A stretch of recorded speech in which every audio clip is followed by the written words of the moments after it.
Yo, so what is going on, guys? It is Squid here, and welcome to the Annihilation Chapter 2 May update patch notes video, and I'm super excited for this update, guys. I've actually already played it, so I have a lot of knowledge about these locations. So, we've got 4 brand new named locations in this update. You can see a screenshot of the first one here, an overview of it. This is Coral Cove, so it is an extension of Sparkling Bay, but it's its own separate named location. Sparkling Bay is a landmark, so it only has 5 chests in total, so it's like, it doesn't have that many enemies, doesn't have that much good stuff, but it's a good spot for the beginning of a game, like a smaller spot. Coral Cove actually is going to have, I believe it has 11 chests, so it's definitely a good location. As you can see, it has like the actual cove interior, and then as you can see right here, it has the part up top, which has a bunch of trees, and like a little village. It's not really that big, it only has like 2 buildings in it, but it's pretty dang cool. I really love how this location plays as well,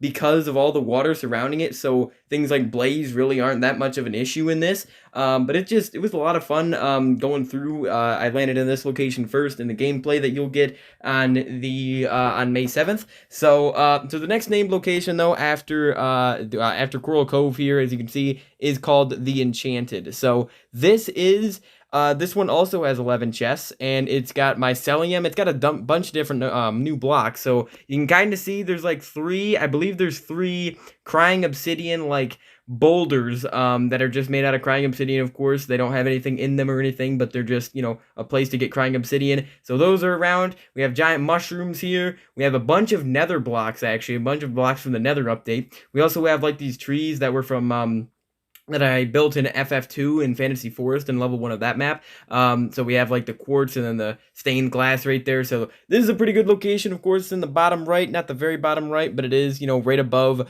Jungle Temple and right next to Jungle and Jungle Village, more specifically. And then after the Enchanted gets done here, the next name location is going to be the castle, which is over by the desert. It's actually right next to the Mystic Forest. So the castle was pretty good. I believe it has 12 chests. Yeah, I'm pretty sure it has 12 chests here, 11 or 12 basically. Well, actually 10, 11, or 12, but it's a pretty dang cool location.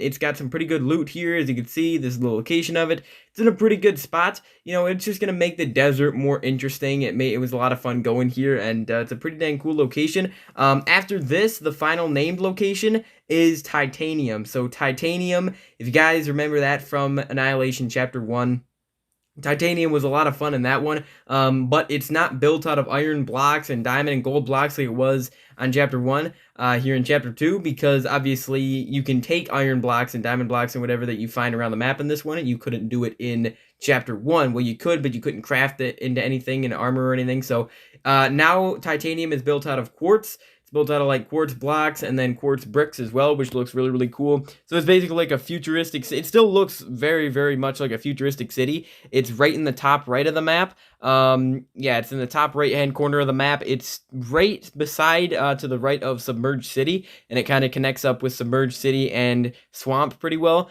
And there's like a little path that I made out of coarse dirt, which you'll see in a second, that kind of connects the cottage up with the Titanium. You'll see it right here too. So Titanium has a lot of verticality going on with it, with the skyscrapers, or not really skyscrapers, but the taller towers, and then you got the bridge right there in the middle as well, some docks and some farms as well. So it's definitely a really good location. It's also got a couple iron blocks that you can find around the place as well, that are like trash cans. But moving on to the landmark locations, the smaller ones, you already saw one of them in the in the first screenshot for the castle. This is the gym. So this got 4 chests there. It was a pretty cool location.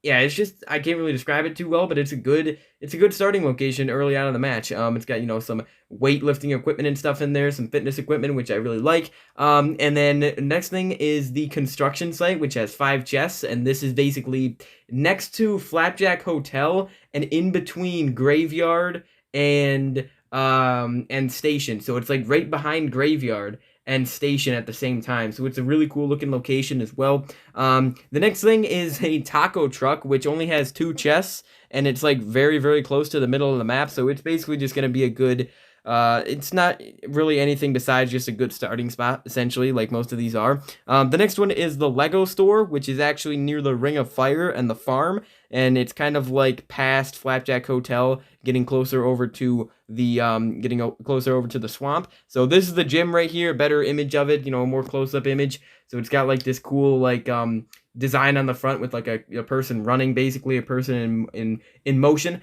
The next thing is the shake shop, which is a milkshake shop. It's over in the towards the bottom of the map, next to the river forest and right beside the dimensional ruin. So here's the construction site. You kind of get a better glimpse of what it's going to look like, and then where it's at. Then also in the right side of the screen right there, you can see some purple, which is called the Enchanted, that we went over earlier.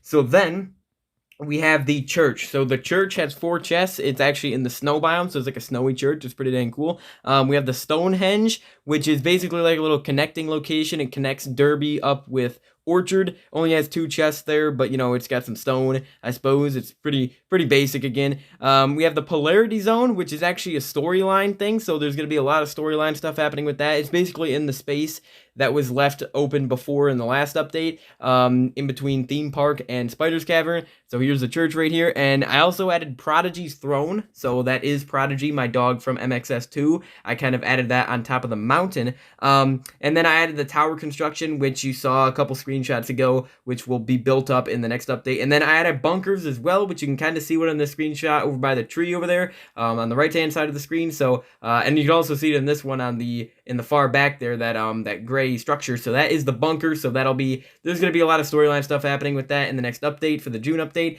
And then I also did a few other things. I moved the spawn platforms closer to the corners of the map, because obviously as I expand the map, I'm going to have to move the spawn platforms to be able to reach the very corner of it. And then I reduced the iron block amount that you get in areas like on top of the rooftops of some buildings like Central Agency and Factory, for example. And then finally, I replaced the gems in the quests with ores. So anyways, guys, I also added the Aqua Stream transportation system. You'll see that in the video, so stay tuned. Again, May 7th will be the full playthrough of this, like 2 hours long, guys.